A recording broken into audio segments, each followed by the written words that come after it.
Hi everyone, welcome to WBCS journey. আজকে আমরা Indian polity আবার প্রথম থেকে একদম ফার্স্ট যে চ্যাপ্টার থেকে পড়া দরকার, মেকিং অফ দ্য কনস্টিটিউশন, ওখান থেকে স্টার্ট করব। এবার এর আগেও আমরা ইন্ডিয়ান পলিটির ক্লাস করেছি, যেগুলো হচ্ছে যেহেতু WBCS 2020টা কাছেই ছিল এবং যে চ্যাপ্টারগুলোর থেকে অলওয়েজ হচ্ছে সেই সমস্ত চ্যাপ্টার থেকে কোশ্চেন আসেই। তো সেইগুলো আমি আলাদা আলাদা যখন যেখান থেকে যেটা মনে হয়েছিল সেখান থেকে সেটাই ক্লাস করানো হয়েছিল। বাট এবার এই WBCS 2021-এর জন্য যে কোর্সটা করা হয়েছে, তো এটার জন্য টোটালি ফার্স্ট থেকে যারা জানো না, কখনো পলিটি পড়োনি, যারা ফ্রেশার আর কি এক্সাম দেবে, তো তাদের জন্য তাদের কথাটা মাথায় রেখেও প্রথম থেকে একদম ক্লাসগুলো করা হচ্ছে। আগে যে ক্লাসগুলো করা হয়েছে যে যে টপিকে, ওগুলো আবারও হবে। সো এই পরপর ক্লাস করাতে করাতে ওগুলো যত নাম্বারে আসবে তখন ওই ক্লাসগুলো আবার নতুনভাবে নেওয়া হবে এবং আরও ভালোভাবে আরও কিছু ইনফরমেশান যদি দেওয়া যায় তো সেইভাবে তোমাদের করানো হবে। আর আজকে আমরা মেকিং অফ দ্য কনস্টিটিউশনটা এমনভাবে আমি তৈরি করেছি যে এটা তোমাদের লক্ষ্মীকান্ত আর কিছু এক্সট্রা সোর্স থেকে নিয়ে করেছি, যে এর বাইরে আর কিছু কোশ্চেন আসা আমার তো মনে হয় না এর বাইরে আর কোনো কোশ্চেন আসতে পারে এই পার্টটা থেকে। মেকিং অফ দ্য কনস্টিটিউশনে এটা মোর দ্যান এনাফ। সো তোমরা এই ক্লাসটা ভালো করে দেখো শেষ পর্যন্ত, ভিডিও স্কিপ না করে। তো চলো শুরু করা যাক আজকের ভিডিও। ফার্স্ট কি বলছে দেখো, যে আমি এগুলো ওয়ান লাইনার ফরম্যাটে, এর এই না যে এটা থিওরি ক্লাস না, এটা অ্যাকচুয়ালি থিওরি ক্লাস। তো সেটা আমি ওয়ান লাইনার ফরম্যাটে আমি গল্প করে লিখে দিলে তোমাদের দেখতেও ভালো লাগতো না, আর সেটা পরে পিডিএফ যদি কেউ ডাউনলোড করে পড়ো তারও বিরক্তি লাগবে। সো ওই জন্য আমি ওয়ান লাইনার ফরম্যাটে থিওরি বোঝাচ্ছি। যদি কারোর কোনো বুঝতে প্রবলেম হয় বা কোনো কোশ্চেন থাকে তাহলে কমেন্ট সেকশনে কমেন্ট করবে। তো বলছে কি, idea of a constituent assembly for India was put forward for the first time.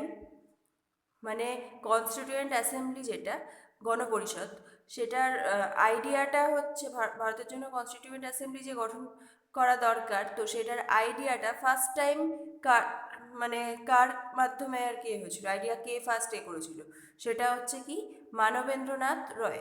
কত সালে? 1934 সালে।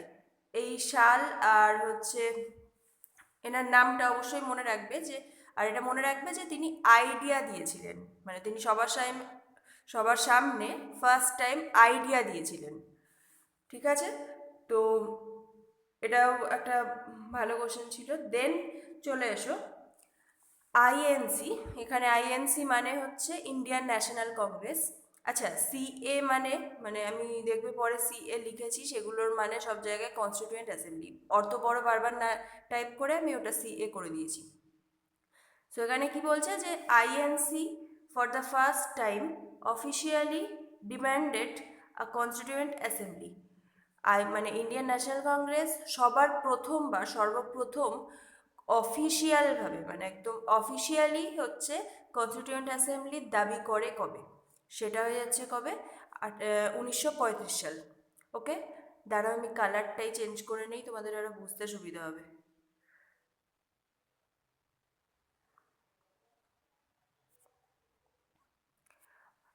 তো আইএনসি সর্বপ্রথম অফিসিয়ালি ডিমান্ড করে কনস্টিটিউয়েন্ট অ্যাসেম্বলি, এটা হচ্ছে 1935 সালে। এখানে একটা কোশ্চেনও ছেড়ে যাবে না, কজ এখন যে ট্রেন্ড হচ্ছে এগুলো তো চিরকালেরই ইম্পর্টেন্ট কোশ্চেন, বাট এমনও কিছু কোশ্চেন আছে যেগুলো হয়তো তোমরা কখনো শোনোওনি বা শুনলেও হয়তো সেগুলো অতটা গুরুত্ব দিয়ে পড়োনি। সো এমনও কোশ্চেন আছে। এবার পিএসসি যেভাবে কোশ্চেন টাইপ চেঞ্জ করছে, যা চিরকাল আসে তার বাইরে গিয়েও কোশ্চেন করে, সো সেই জন্য হচ্ছে তোমরা সবটা পড়ে রাখাটাই বেটার আই থিঙ্ক। তো হচ্ছে নেক্সট কি বলছে, constituent assembly was constituted in November 1946। November 1946 সালে কনস্টিটিউয়েন্ট অ্যাসেম্বলি ফার্স্ট আর কি গঠন করা হয়। আর হচ্ছে এটা কোন মিশন প্ল্যানের আন্ডারে হয়েছিল? Cabinet mission plan. এই কোশ্চেনটা খুব আসে, যে কনস্টিটিউয়েন্ট অ্যাসেম্বলি কোন প্ল্যানের আন্ডারে ফার্স্ট কনস্টিটিউট করা হয়েছিল বা ফর্ম করা হয়েছিল? তো এটা হয়ে যাবে আন্ডার ক্যাবিনেট মিশন প্ল্যান। ওকে, নেক্সট হচ্ছে বলছে যে cabinet mission arrived in India. এবার মানে ক্যাবিনেট মিশন প্ল্যানের আন্ডারে কনস্টিটিউয়েন্ট অ্যাসেম্বলি ফর্ম করা হয়েছিল, তাহলে আমাদের এবার ক্যাবিনেট মিশন সম্পর্কে একটু জেনে রাখা দরকার, বেসিক জিনিসগুলো। তাহলে বেসিক জিনিস কি হচ্ছে, cabinet mission arrived in India 24 March 1946। তো ক্যাবিনেট মিশন ভারতে এসেছিল 1946 সালের 24 মার্চ। এটা হয়ে গেল একটা পয়েন্ট, এটা মনে রাখবে অবশ্যই যে অ্যারাইভড ইন ইন্ডিয়া কবে, আর এসেছিল ওই দিন 24 মার্চ। আর পাবলিশ করেছিল এর যে প্ল্যান, যেটা ক্যাবিনেট মিশন প্ল্যান যেটা বলা হচ্ছে, তো এটা পাবলিশ করেছিল কবে, 16ই মে 1946। ওই সালেই 24 মার্চে এসেছিল, আর পাবলিশ করেছিল এদের প্ল্যান সেটা হচ্ছে 16ই মে। ডেট দুটো ভালো করে খেয়াল রাখবে, কোশ্চেন কিন্তু আসে। নেক্সট বলছে কি, এই 3 মেম্বার্স, এটা অ্যাকচুয়ালি ক্যাবিনেট মিশনের কথা। কোশ্চেন অনেক সময় হিস্ট্রি পোর্শনে হোক আর এতে হোক, ওখানে তো লিখে দেয় না যে এটা হিস্ট্রি বা পলিটি, বাট এটা এখানে ওই জন্য আমি ক্যাবিনেট মিশন নিয়ে লিখেছি। সো বলছি যে ক্যাবিনেট মিশনের তিনজন মেম্বার ছিল। তো তিনজন মেম্বার কে কে, এই কোশ্চেনটাও আসে। কীরকম করবে তোমাদের কোশ্চেন, যে এর মধ্যে ক্যাবিনেট মিশনের মেম্বার কে ছিলেন না, আর এই তিনটে নাম দিয়ে দিল, আর একজনের নাম দিয়ে দিল। এবার যদি তোমরা তিনজনের নাম নাই জানো, তাহলে ওই আর একজনকে কী করে তোমরা আলাদা করে করবে, ঠিক করবে।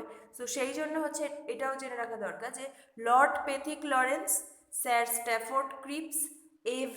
আলেকজান্ডার, এই তিনজন ছিলেন ক্যাবিনেট মিশন প্ল্যানের, মানে ক্যাবিনেট মিশনের তিনজন মেম্বার। ওকে, নেক্সট চলে আসো তোমরা, যে Britain has no written constitution. মানে ব্রিটেনের কোনো হচ্ছে, ব্রিটেন বলো আর ইংল্যান্ড যাই বলো, এদের কোনো লিখিত সংবিধান ছিল না। এর মানে কি, এই যে মানে তাদের কোনো সংবিধানই নেই, আছে বাট সেটা তাদের লিখিত না। মানে আমাদের ইন্ডিয়ার যেরকম রিটেন কনস্টিটিউশন, মানে ম্যাক্সিমাম কান্ট্রি সব তো রিটেন কনস্টিটিউশনই থাকে, বাট ব্রিটেনের কোনো রিটেন কনস্টিটিউশন ছিল না। দেখো যেটা এক্স্যাক্ট বেশি হাইলাইটেড ব্যাপার, সেটাকে আমি টোটালি আলাদা কালার দিয়ে লিখেছি যাতে তোমাদের সুবিধা হয় মনে রাখতে। দেন চলে আসো যে total strength of constituent assembly.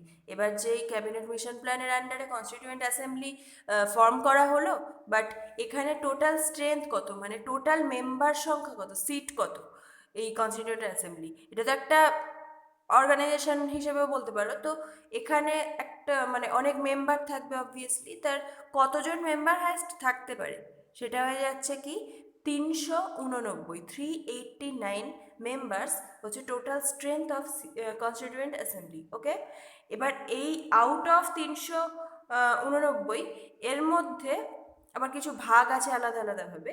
British India হচ্ছে 296, আর হয়ে যাচ্ছে প্রিন্সলি স্টেটদের 93টা সিট। তাহলে টোটাল স্ট্রেংথ হচ্ছে কনস্টিটিউয়েন্ট অ্যাসেম্বলি। আচ্ছা, এই টোটাল স্ট্রেংথ এইটা হচ্ছে অ্যাকচুয়ালি যখন কনস্টিটিউয়েন্ট অ্যাসেম্বলি গঠন হয়েছিল, পরে কিন্তু চেঞ্জ হয়ে যায়, সেটাও আসছি পরে, বাট পরে চেঞ্জ হয়ে যায়। অ্যাকচুয়ালি যখন গঠন হয় তখন হচ্ছে 389, আর তার মধ্যে ব্রিটিশ ইন্ডিয়ার ছিল 296, আর প্রিন্সলি স্টেট যেগুলো সেগুলোর জন্য সিট ছিল 93। এই নাম্বারগুলো খুব ভালো করে মনে রাখবে। Out of 296 members allotted to British India, যেটা বললাম যে 296টা মেম্বার ছিল ওর মধ্যে ব্রিটিশ ইন্ডিয়ার। তো এই 296টার মধ্যেও আবার ভাগ আছে, সেটা হচ্ছে কি, এই 296টার মধ্যে 292টা হচ্ছে 11টা গভর্নরের প্রভিন্সের থেকে আসতো। মানে এই 296 হচ্ছে ব্রিটিশ ইন্ডিয়া। এবার এই 296 ব্রিটিশ ইন্ডিয়ার মেম্বারদের মধ্যে 292 হচ্ছে 11টা গভর্নরের প্রভিন্সের থেকে আর কি এদেরকে আসতো, মানে এই মেম্বারগুলো জয়েন করতো। আর হচ্ছে 4 members from the 4 chief commissioners provinces, যে 4টে চিফ কমিশনারের প্রভিন্স ছিল সেইখান থেকে 4জন মেম্বার, মানে প্রত্যেকটা চিফ কমিশনারের প্রভিন্স থেকে একজন করে মেম্বার আসতো। এই দুটো ক্লিয়ার হলো? কোনো ডাউট থাকলে অবশ্যই কমেন্ট করবে। নেক্সট বলছে কি, যে constituent assembly held its first meeting. তো কনস্টিটিউয়েন্ট অ্যাসেম্বলি যখন গঠন হলো, মেম্বার নেওয়া হলো, কতজন মেম্বার বা কোথা থেকে নেওয়া হলো, সব হলো। দেন তাদের তো একটা মিটিং করবে। ফার্স্ট টাইম মিটিং করলো কবে, সেটা হয়ে যাচ্ছে 9th ডিসেম্বর 1946। তো কনস্টিটিউয়েন্ট অ্যাসেম্বলি কবে মিটিং করলো? 9th ডিসেম্বর 1946 সাল। এই ডেটটা ভীষণ ইম্পর্টেন্ট, খুব ভালো করে মাথায় রাখবে, পুরো ডেট মাথায় রাখবে, ওই ইয়ার মাথায় রেখে কোনো লাভ নেই, পলিটিতে ডেটই আসে বেশি। তো দেন কনস্টিটিউয়েন্ট অ্যাসেম্বলির এই ফার্স্ট মিটিংটা হলো কোথায়? সেটা হচ্ছে নিউ দিল্লির কনস্টিটিউশন হল। এইটা অনেকে জানে না, অনেকে জানে শুধু নিউ দিল্লি, বাট এটা হয়েছিল নিউ দিল্লির কনস্টিটিউশন হল। ওকে, এটা খুব ভালো করে মাথায় রাখবে। আর এই কনস্টিটিউয়েন্ট অ্যাসেম্বলির ফার্স্ট মিটিং অ্যাটেন্ড করেছিল কতজন মেম্বার? টোটাল কত ছিল? টোটাল ছিল 389, বাট ফার্স্ট মিটিং অ্যাটেন্ড করে তার মধ্যে কতজন? 211 জন মেম্বার। এটাও মাথায় রাখবে ভালো করে, যে 211 জন মেম্বার অ্যাটেন্ড করেছিল। নেক্সট চলে এসো যে এর মধ্যে পার্টিসিপেট করেনি কারা। কনস্টিটিউয়েন্ট অ্যাসেম্বলি যে গঠন হয়েছিল সেখানে পার্টিসিপেট করেনি কারা? ওকে, তো পার্টিসিপেট করেনি হচ্ছে communist party of India. India যে কমিউনিস্ট পার্টি ছিল তারা পার্টিসিপেট করেনি। ওকে, নেক্সট চলে এসো যে মুসলিম লীগ সম্পর্কে এবার বলা দরকার, যে মুসলিম লীগ অ্যাকচুয়ালি ফার্স্টে পার্টিসিপেট করেছিল, বাট প্রবলেম কি হয় যে তারা পরে বয়কট করে এই তোমার কনস্টিটিউয়েন্ট অ্যাসেম্বলির মিটিং। কেন? কারণটা হচ্ছে for separate state of Pakistan. For separate state of Pakistan, Pakistan গঠনের জন্য তাদের, মানে পাকিস্তান আলাদাভাবে গঠন করার জন্য তাদের যে দাবি সেইটা করা হয়েছিল। তো সেই জন্য ওরা হচ্ছে বয়কট করে দেয় মিটিং। এরপর চলে এসো, যেটা বলছিলাম যে যখন কনস্টিটিউয়েন্ট অ্যাসেম্বলি গঠন হয়েছিল তখন 389 জন ছিল। ওকে, নেক্সট যখন পরে একটা ব্যাপার হয় যার ফলে সংখ্যা কমে যায়, তো সেটা কি? সেটাই এবার আমরা পড়বো, যে যখন এই মুসলিম লীগ বয়কট করে কনস্টিটিউয়েন্ট অ্যাসেম্বলিকে, তখন এই যে কনস্টিটিউয়েন্ট অ্যাসেম্বলির টোটাল স্ট্রেংথ এটা রিডিউস করে যায় 299-তে। দেখো পাশে আমি সবকটারই অরিজিনালটা লিখে দিয়েছি, যেটা অ্যাকচুয়ালি অরিজিনাল যখন গঠনের সময় ছিল। অরিজিনাল ছিল কত? 389, বাট এই এরা বয়কট করার পর টোটাল হয়ে যায় 299। সংখ্যাগুলো না গুলিয়ে ফেলো না, আমি বলছি আর একবার। অরিজিনালে 389 জন টোটাল ছিল, তার মধ্যে 296 জন, 296 জন ছিল তোমার ব্রিটিশ ইন্ডিয়া, 93 জন ছিল গিয়ে তোমার প্রভিন্সলি স্টেট। বাট এখানে হয়ে যাচ্ছে তোমার টোটাল স্ট্রেংথ কমে গিয়ে 299 হয়ে যাচ্ছে টোটাল স্ট্রেংথ। আর হয়ে যাচ্ছে তোমার, এক মিনিট দাঁড়াও, হ্যাঁ, এখানে ইন্ডিয়ান যে প্রভিন্স, ব্রিটিশ ইন্ডিয়ায় বলো, তো সেটা হয়ে যাচ্ছে গিয়ে তোমার 229 জন। 296 জন এটা ছিল, সেটা হয়ে গেল 229 জন। আর যেটা 93 জন ছিল ওটা গিয়ে হয়ে গেল তোমার 70। বুঝতে পারলে এতটা?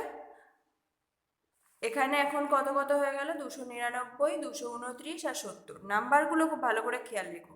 নেক্সট বলছে কি, first meeting of constituent assembly. Constituent assembly যে প্রথম মিটিংটা হয়েছিল কোথায় হয়েছিল? তো বললাম যে দিল্লির কনস্টিটিউশন হল, 9th ডিসেম্বর 1946। তো এর ফার্স্ট মিটিংটায় কি হয়েছিল অ্যাকচুয়ালি? এর ফার্স্ট মিটিংয়ে doctor Sachchidananda Sinha, the oldest member, elected as temporary president of constituent assembly. মানে ওই কনস্টিটিউয়েন্ট অ্যাসেম্বলিতে যতজন মেম্বার ছিল তার মধ্যে সব থেকে বয়স্ক ব্যক্তি ছিলেন ডক্টর সচ্চিদানন্দ সিনহা। তো তাকে ওই মিটিংয়ে কনস্টিটিউয়েন্ট অ্যাসেম্বলি টেম্পোরারি প্রেসিডেন্ট হিসেবে নিযুক্ত করা হয়। Temporary president, mark my word, temporary president মানে অস্থায়ীভাবে, মানে জাস্ট ওই দিনের জন্য বা কিছুটা টাইমের জন্য ওনাকে প্রেসিডেন্ট করা হয়। সেকেন্ড মিটিং আবার বসে। সেকেন্ড মিটিং কবে হয়? ফার্স্টটা কবে হয়েছিল? 9 ডিসেম্বর। সেকেন্ড মিটিং হয়ে যায় তার 11ই ডিসেম্বর। এক মিনিট, সেকেন্ড মিটিং হয়ে যায় 11ই ডিসেম্বর 1946 সালে। মানে তার একদিন পরেই হয় ওটা। তো ডক্টর রাজেন্দ্র প্রসাদ তাতে কনস্টিটিউয়েন্ট অ্যাসেম্বলির পার্মানেন্ট প্রেসিডেন্ট হিসেবে ইলেক্টেড হয়। তাহলে আমি তখন কি বলেছিলাম, যে টেম্পোরারি প্রেসিডেন্ট সচ্চিদানন্দ সিনহা, তো মানে অস্থায়ী। এবার স্থায়ী প্রেসিডেন্ট ফার্স্ট টাইম কি হয়, যে ডক্টর রাজেন্দ্র প্রসাদ। আর আর তিনি কবে হন সেটা হচ্ছে সেকেন্ড মিটিংয়ে, সেটা হচ্ছে 11th ডিসেম্বর 1946। ওকে, নেক্সট হচ্ছে কি বলছে, কনস্টিটিউয়েন্ট অ্যাসেম্বলির ভাইস প্রেসিডেন্ট কে, সেটা হচ্ছে H.C. Mukherjee, V.T. Krishnamachari. Constituent অ্যাসেম্বলির ভাইস প্রেসিডেন্ট হচ্ছে এই দুজন, H.C. Mukherjee and V.T. Krishnamachari. নামগুলো মনে রাখবে। নেক্সট চলে এসে বলছে কি, Jawaharlal Nehru historic objective resolution pass, মানে সরি, এটা হচ্ছে আর কি কনস্টিটিউয়েন্ট অ্যাসেম্বলির সামনে রাখে। এই অবজেক্টিভ রিজলিউশনের বাংলাটা কি, উদ্দেশ্যমূলক প্রস্তাবনা। এটা ভীষণ একটা ঐতিহাসিক, ভীষণ ফেমাস একটা রিজলিউশন। সো এইটা হচ্ছে তিনি কনস্টিটিউয়েন্ট অ্যাসেম্বলির সামনে আনেন। এটা কত তারিখে আনেন, 13ই ডিসেম্বর 1946। দেখছো সব কটার মধ্যে একদিন করে গ্যাপ পড়ছে, ফার্স্ট আর 9, দেন হয়ে যাচ্ছে মাঝে একদিন গ্যাপ দিয়ে, তারপরে গিয়ে 11, তারপর আবার মাঝে একদিন গ্যাপ দিয়ে 13 তারিখে জওহরলাল নেহেরু এলেন। তিনি হচ্ছে অবজেক্টিভ রিজলিউশন নিয়ে। ওকে, নেক্সট হচ্ছে কি, the objective resolution was unanimously adopted by constituent assembly. Constituent assembly এই অবজেক্টিভ রিজলিউশনটাকে অ্যাডপ্ট করলো, গ্রহণ করলো। সেটা কত তারিখে আর কত সাল, 22শে জানুয়ারি 1947। উনি কবে ওটা ফার্স্ট টাইম করেছিলেন, সেটা হয়ে যাচ্ছে কি 13ই ডিসেম্বর 1946। আর তার পরের মাসেই 22শে জানুয়ারি 1947 এটা অ্যাডপ্ট করা হয় কনস্টিটিউয়েন্ট অ্যাসেম্বলির দ্বারা। ওকে, নেক্সট চলে এসো কি বলছে, it actually became the first parliament of free India. মানে কনস্টিটিউয়েন্ট অ্যাসেম্বলির কথাই বলা হচ্ছে, এটা অ্যাকচুয়ালি ফ্রি ইন্ডিয়া, যে ইন্ডিয়া যখন ফ্রি হয়ে যায় তো তো তার ফার্স্ট পার্লামেন্ট হিসেবেই একে বলতে পারো, মানে এটা অ্যাকচুয়ালি সেরকমই ব্যাপার ছিল। নেক্সট চলে এসো, এখানে ভীষণ ভীষণ ইম্পর্টেন্ট কিছু ফ্যাক্টস আছে। সেটা হচ্ছে কনস্টিটিউয়েন্ট অ্যাসেম্বলি ন্যাশনাল ফ্ল্যাগ, মানে আমাদের দেশের যে জাতীয় পতাকা, এটা অ্যাডপ্ট করেছিল কবে, ডেটটা ভীষণ ইম্পর্টেন্ট, মাথায় রাখবে, 22শে জুলাই 1947 সাল। 22শে জুলাই 1947 ন্যাশনাল ফ্ল্যাগ অ্যাডপ্ট করেছিল। আমি পরপর লিখেছি প্রত্যেকটা অ্যাডপ্ট কে, মানে কবে কবে হয়েছে। আর এই ন্যাশনাল ফ্ল্যাগটা ডিজাইন করেছিল কে, পিঙ্গালি ভেঙ্কাইয়া। কোশ্চেন আসে প্রচুর, তো মনে রাখবে পিঙ্গালি ভেঙ্কাইয়া। আর ইনি কোথাকার বাসিন্দা ছিলেন, সেটা হচ্ছে অন্ধ্রপ্রদেশ। ওকে, পিঙ্গালি ভেঙ্কাইয়া ডিজাইন করেছিল, অন্ধ্রপ্রদেশ হচ্ছে তোমার অন্ধ্রপ্রদেশের বাসিন্দা। আচ্ছা, এই টার্মটা মনে রাখো যে পিঙ্গালি ভেঙ্কাইয়া ডিজাইন করেছিল। ওকে,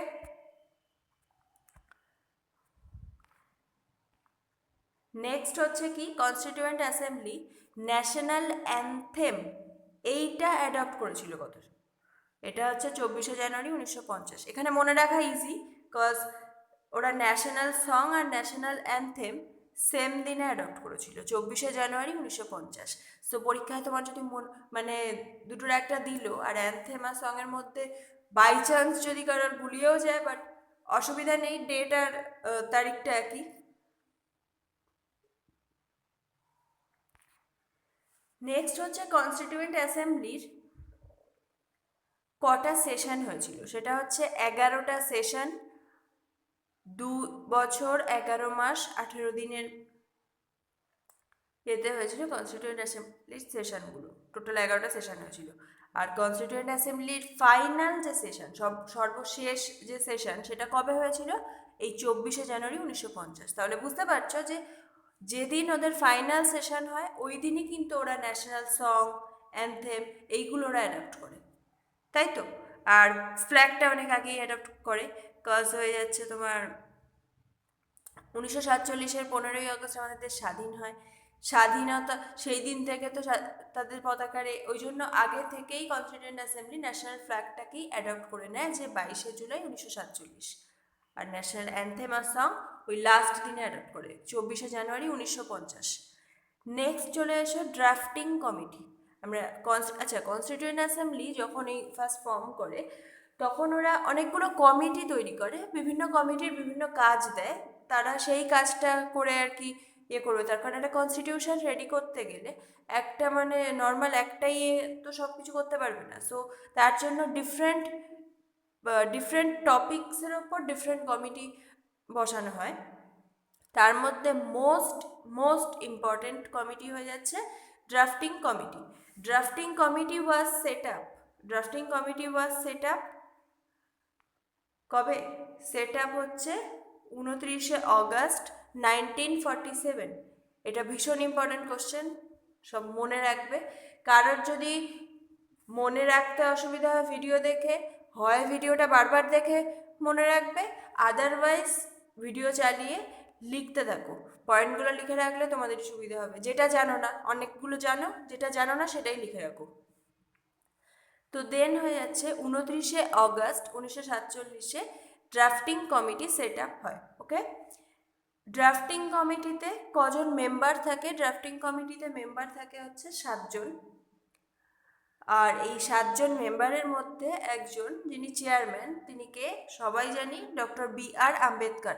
এবার তোমরা কমেন্ট সেকশনে আমাকে কমেন্ট করে জানাও যে ড্রাফটিং কমিটির বাকি 6 জন মেম্বারের মধ্যে তোমরা 6 জনের নাম তো মনে রাখতে পারবে না, বাট চাইলে এটা মনে রাখতে পারো, বাট এদের মধ্যে কিছু ফেমাস পার্সন আছে যাদের নাম মনে রাখা দরকার। অনেক সময় দিয়ে দেয় কোশ্চেন এরকম, ড্রাফটিং কমিটির মধ্যে কে মেম্বার ছিলেন না বলে।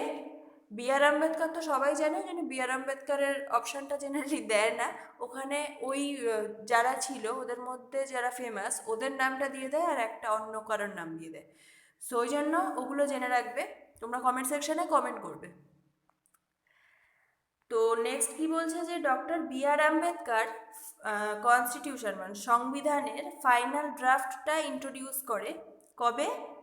এটা হচ্ছে 4 নভেম্বর 1948। এটা গঠন হয়েছিল কবে? গঠন হয়েছিল কবে? 29 আগস্ট 1947। এবার তারপর সমস্ত কাজ হলো, দেন হচ্ছে 4 নভেম্বর 1948 হচ্ছে final draft first time introduce করে। এবার এর অনেকগুলো রিডিং হয়েছিল। তো ফার্স্ট রিডিং হয় 4 নভেম্বর 1948, দেখো আমি আলাদা আলাদাভাবে কালারে করে দিয়েছি। আর সেকেন্ড রিডিং হয় 15 নভেম্বর 1948।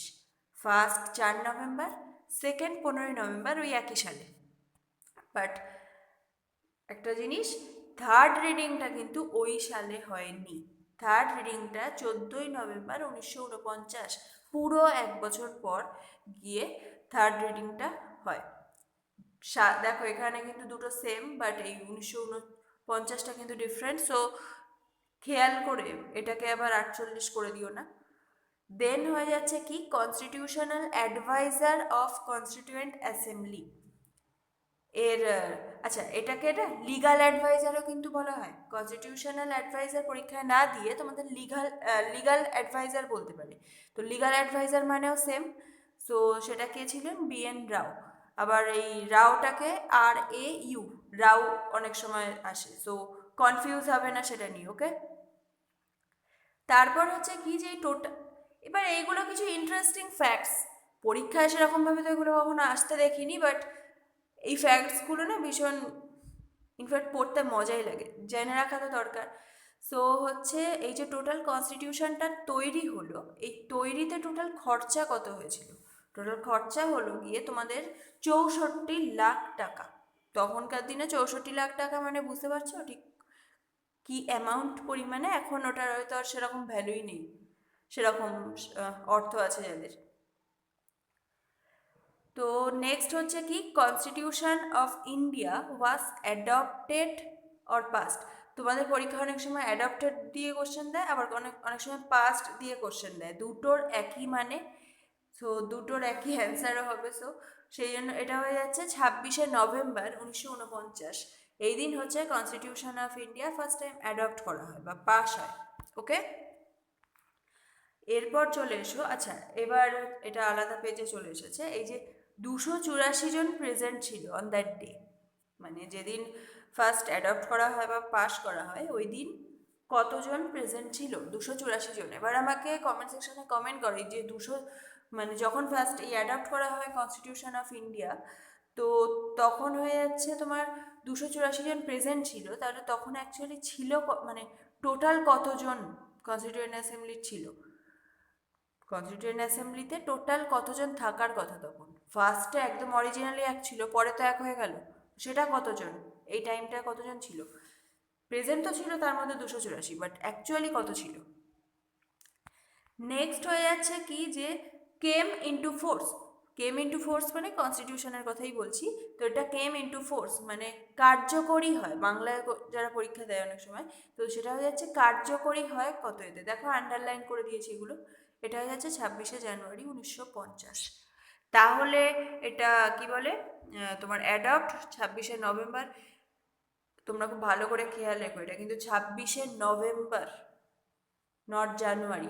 ফার্স্টেরটা হচ্ছে নভেম্বর 1949, আর লাস্টে কেম ইন্টু ফোর্স এটা হয়ে যাচ্ছে 26শে জানুয়ারি 1950। মনে থাকবে? নেক্সট চলে এসো। নেক্সট ভিডিওটা অনেক বড় হয়ে যাচ্ছে, এনিওয়েজ আর বেশি বাকি নেই। নেক্সট বলছে কি January 26 was specifically chosen as a date of commencement. Constitution মানে কার্যকরী হওয়ার জন্য এই 26শে জানুয়ারিটাকে কেন মানা হয়েছিল? যেহেতু অ্যাডপ্ট হয়েছিল 26শে নভেম্বর, তো আমরা 26শে নভেম্বরই পরের বছর তাহলে কার্যকর করতে পারতাম, রাইট? বা অন্য কোনো দিন কার্যকর করতে পারতাম। স্পেসিফিক এই দিনটাকেই কেন? তো এটার অ্যান্সার কি হবে যে এই দিনটা 1930 সালে এই দিনেই 26শে জানুয়ারিতেই পূর্ণ স্বরাজ ডে সেলিব্রেট করা হয়েছিল। পূর্ণ স্বরাজ ডে মানে জানো যে লাহোর সেশনে পূর্ণ স্বরাজ রিজলিউশন আনা হয়েছিল, জওহরলাল নেহরু করেছিল। তো 1930 সালে এটা হয়েছিল, লাহোর সেশন 1929 সাল, সবই লিখে দিয়েছি। এরপর দেখো একটা বেশ মজার ফ্যাক্ট। কনস্টিটিউয়েন্ট অ্যাসেম্বলি এতক্ষণ তো খুব পড়ছি, বাট আমরা কোনো একটা অর্গানাইজেশন যখন হয় তো তার একটা লোগো থাকে, রাইট? অর্গানাইজেশনের একটা লোগো থাকে, যেরকম আমাদের পিএসসির পরীক্ষা যে আমরা দিচ্ছি তার পিএসসির একটা লোগো আছে, ইউপিএসসির পরীক্ষা দিলে ইউপিএসসির একটা লোগো আছে। সো কনস্টিটিউয়েন্ট অ্যাসেম্বলিরও একটা লোগো বা সিম্বল ছিল। এই কোশ্চেনটা আমি কোনো না কোনো এক্সামে তো দেখেছি, তো এটা বেশ মজার একটা ফ্যাক্ট। এটা মনে রাখবে যে এলিফ্যান্ট, এই কোশ্চেনটা আমি গ্যারান্টি দিয়ে বলতে পারি ম্যাক্সিমাম লোক জানে না এই কোশ্চেনের অ্যান্সার। সো তুমি যদি এই ভিডিওটা দেখো, এই লাস্ট পর্যন্ত এখনো স্কিপ না করে দেখছো, তাহলে এটা জানতে পেরে গেলে। সো এটার জন্য একটা লাইক তো অবশ্যই করবে যদি ভিডিও ভালো লাগে। না লাগলে আমি আগেও বলেছি কমেন্ট সেকশনে লিখবে যে আমার কোথায় ইমপ্রুভ করার দরকার আছে। তো এর সিম্বল হয়ে যাচ্ছে কি এলিফ্যান্ট। নেক্সট বলছে কি কনস্টিটিউয়েন্ট অ্যাসেম্বলির সেক্রেটারিকে H.V.R. আয়েঙ্গার। সেক্রেটারি ছিল H.V.R. আয়েঙ্গার। ওকে, এরপর চলে আসো, এতক্ষণ তো কনস্টিটিউশন গঠন করে নিলাম, বিশাল কাজ হয়ে গেল। এরপর যখন কনস্টিটিউশন গঠনই হয়ে গেল, তো তাতে কি কি ছিল? ফার্স্ট একটা প্রিয়াম্বল ছিল, প্রিয়াম্বলের বাংলা হচ্ছে প্রস্তাবনা। সেকেন্ড হয়ে যাচ্ছে 395টা আর্টিকেল ছিল, 395টা আর্টিকেল কনস্টিটিউশন গঠনের সময়। এখন তো অনেক বেড়ে গেছে, বাট এখন কত হয়েছে কমেন্ট সেকশনে কমেন্ট করো তো। তো 395টা আর্টিকেল, আর্টিকেল বলতে ধারা বা অনুচ্ছেদ। ওকে, আর্টিকেল বলতে ধারাই বলে। তো 3 নাম্বার হয়ে যাচ্ছে কি 8টা শিডিউল। শিডিউলের বাংলা আমার না মাথায় আসছে না, তো তোমরা ওটা সার্চ করে দেখে নিও। দেন হয়ে যাচ্ছে কি 4 নাম্বার 22টা পার্ট। তাহলে একটা প্রিয়াম্বল, 395টা আর্টিকেল, 8টা শিডিউল, 22টা পার্ট। ওকে, এই যে আর্টিকেল শিডিউল পার্ট এগুলো বর্তমানে কটা করে আছে এটাই তোমরা কমেন্ট সেকশনে কমেন্ট করবে। নেক্সট চলে এসো। জানি জানি আর বেশি বাকি নেই, তোমরা একটুখানি ধৈর্য ধরে করো, almost complete.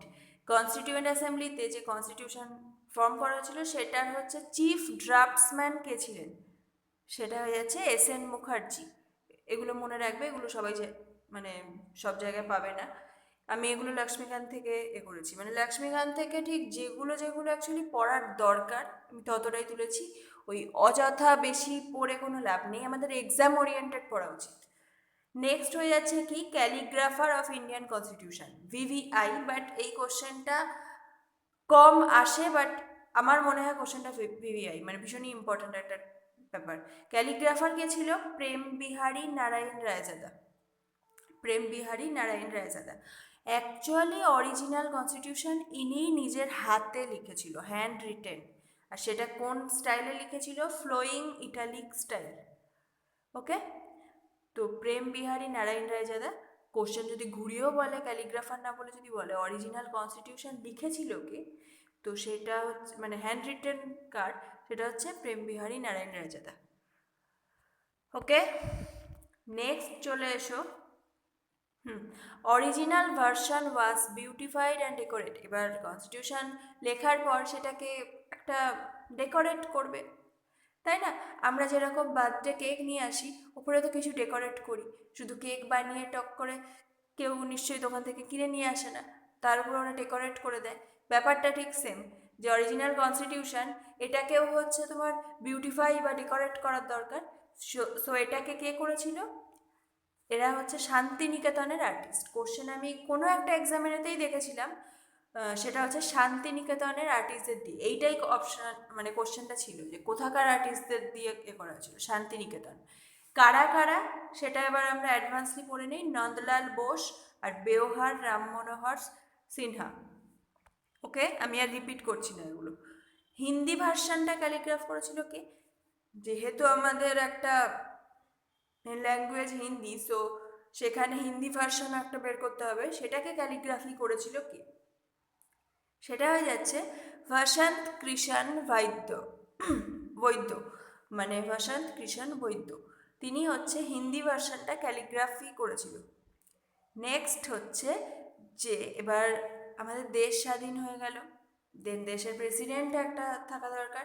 So first president of India কে হয়েছিল? ডক্টর রাজেন্দ্র প্রসাদ। ইনি কোথাকার প্রেসিডেন্ট ছিল? কনস্টিটিউয়েন্ট অ্যাসেম্বলির প্রেসিডেন্ট, এই মানে সরি, হ্যাঁ ওখানে হচ্ছে তোমার প্রেসিডেন্ট ছিল।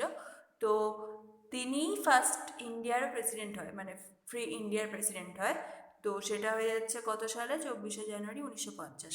এই 24শে জানুয়ারি 1950 মনে আছে তো ন্যাশনাল অ্যান্থেম আর ন্যাশনাল সং অ্যাডপ্ট হয়েছিল। এইবার চলে এসো ডক্টর বি আর আম্বেদকর। তিনি ছিলেন হচ্ছে তোমার তখনকার ল মিনিস্টার, যখন দেশ স্বাধীন হয় তখন তিনি ল মিনিস্টার ছিল। কনস্টিটিউশন তৈরি করেছে, তো তার সম্পর্কে একটু এক্সট্রাই আমাদের নলেজ রাখা দরকার। তো তিনি হচ্ছে, তাকে কি বলা হয়? Father of the constitution of India. Indian কনস্টিটিউশনের জনক বলা হয় তাকে। Chief architect of Indian constitution. আর মডার্ন মনু কেন বলা হয়? এই ব্যক্তি একজন ঐতিহাসিক ব্যক্তি, তো ইনি মানে বি আর আম্বেদকরকেই কেন এনারা এটা বলা হয়, এটা কেউ জানো? তাহলে কমেন্ট সেকশনে কমেন্ট করো, তো আমি এখানে বলছি না, কমেন্টে জানিও তো কেন মডার্ন মনু বলা হয়। লাস্ট অ্যান্ড ফাইনাল হচ্ছে স্পিকার। যখন এই দেশ স্বাধীন হয়ে গেল বা রাজেন্দ্র প্রসাদ প্রেসিডেন্ট হয়ে গেল, এবার স্পিকারকে ফার্স্ট হচ্ছে স্পিকার, সরি জি.ভি. মাভালাঙ্কার। ফার্স্ট স্পিকার হয়ে যাচ্ছে আমাদের জি.ভি. মাভালাঙ্কার। তো ফ্রেন্ডস, এত পর্যন্তই ছিল। জানি ভিডিওটা অনেক বড় হয়ে গেল, বাট আমি একদিনেই শেষ করতে চাইলাম, কজ কোনো একটা টপিক যখন পড়বে সেটা যদি একবারে পড়ে নাও তাহলে তোমার ফ্লোটা বজায় থাকে, বাট এটা যদি আমি দুদিন করতাম, সেকেন্ড দিন আর ওই ফ্লোটা থাকতো না। So making of constitution I think it's more than enough. So তোমরা এটা পড়লেই হবে। আমি লক্ষ্মীকান্ত পুরোই নিয়েছি, যেগুলো যেগুলো দরকার, আর এক্সট্রা অন্য জায়গা থেকেও দু একটা জিনিস নিয়েছি। সো তোমরা এটা ভালো করে পড়ো, আর ভিডিওটা ভালো লাগলে ভিডিওটাকে লাইক অ্যান্ড শেয়ার করে দিও, আর যারা চ্যানেলে নতুন আছো চ্যানেলটাকে সাবস্ক্রাইব করো।